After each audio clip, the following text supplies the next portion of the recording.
नमस्कार, मैं हूं सोनू और आप देख रहे हैं न्यूज़ फॉर नेशन। मैं बता दूं कि बिहार विधानसभा चुनाव को लेकर देख सकते हैं कि इस तरह से सियासत का जो पारा है लगातार चढ़ते जा रहा है।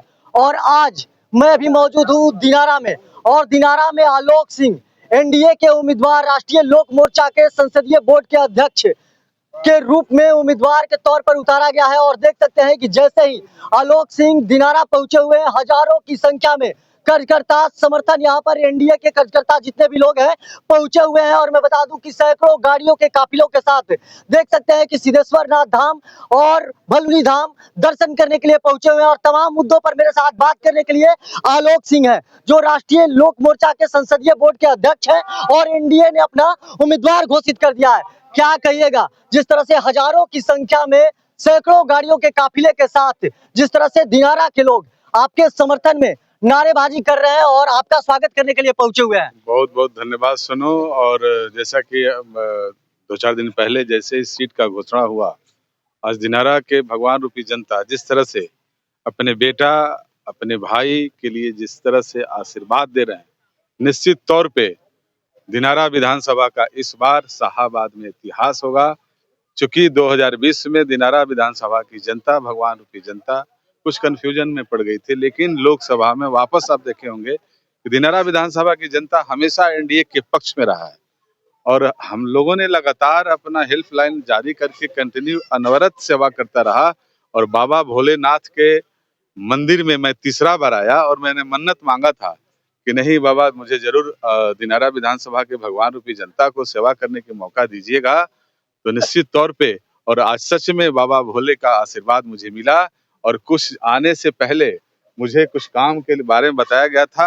एक तो मैं छोटा सा काम किया था, लेकिन इस भोले बाबा के प्रांगण में मैं बोल रहा हूं कि जिस तरह से दिनारा विधानसभा की जनता आशीर्वाद दे रही है, अगर आशीर्वाद मिला तो तालाब के सामने जो अधूरा काम होगा इसको जरूर मैं पूरा कराऊंगा।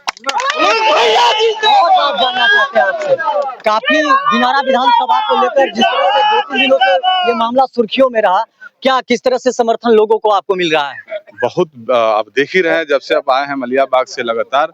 और ये एनडीए गठबंधन के शीर्ष नेतृत्व के नेता का ये निर्णय है।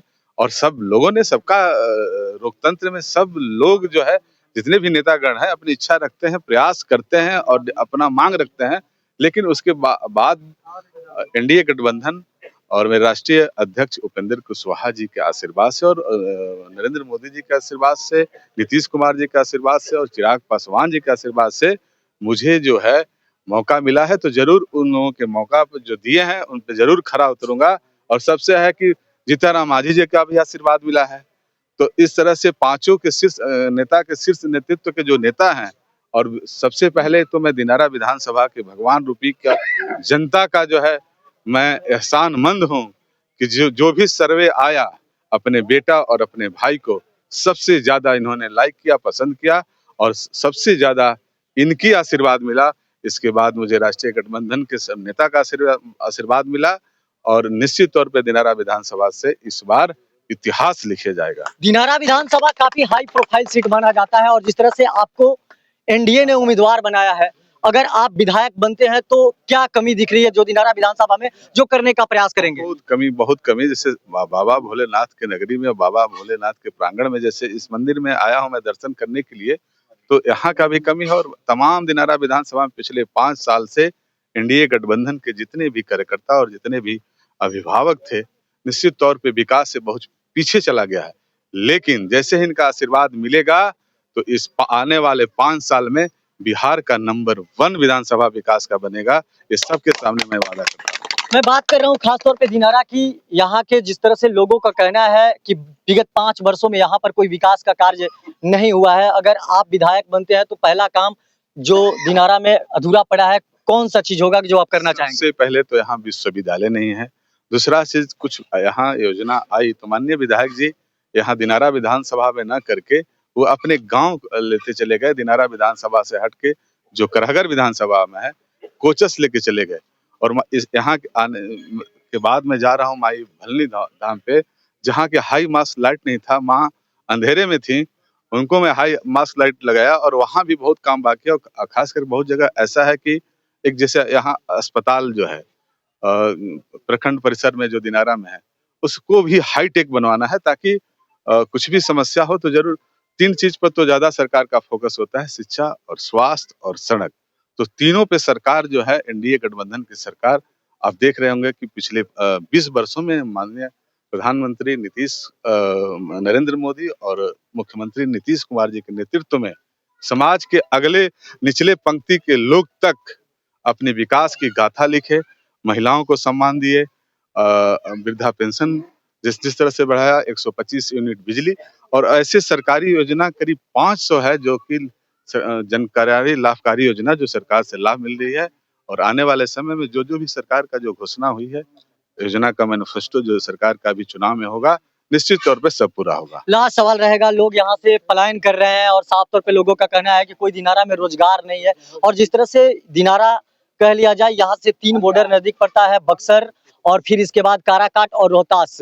तो क्या कहिएगा, लोगों को पलायन से रोकने के लिए आपके द्वारा कुछ मदद किया जाएगा कि नहीं? वहाँ आप देखे होंगे कि कैबिनेट में मुख्यमंत्री जी का ये हुआ है कि 2025 से 2030 तक 1 करोड़ नौजवानों को रोजगार दिया जाएगा। उसके पहले इस 5 साल में आप जैसे मेरे भाई साहब श्रम मंत्री हैं, उस विभाग के द्वारा भी कई कंपनियों में जो सेमी लिस्टेड कंपनी है 21-22, उस कंपनी का एक रोजगार मेला लगा के बहुत लोगों को रोजगार मिला है। और आने वाले समय में चूंकि दिनारा का एक इतिहास रहा है, दिनारा विधानसभा की जनता की इतनी ताकत है कि एक दिनारा विधानसभा लूज किया तो शाहाबाद में 22 का 20 सीट लूज किया। लेकिन इस बार दिनारा विधानसभा की जनता मन बना चुकी है कि एनडीए गठबंधन को जैसे दिनारा अगर यहाँ से आशीर्वाद दिया तो पूरे शाहाबाद में 22 का 22 सीट मिलेगा।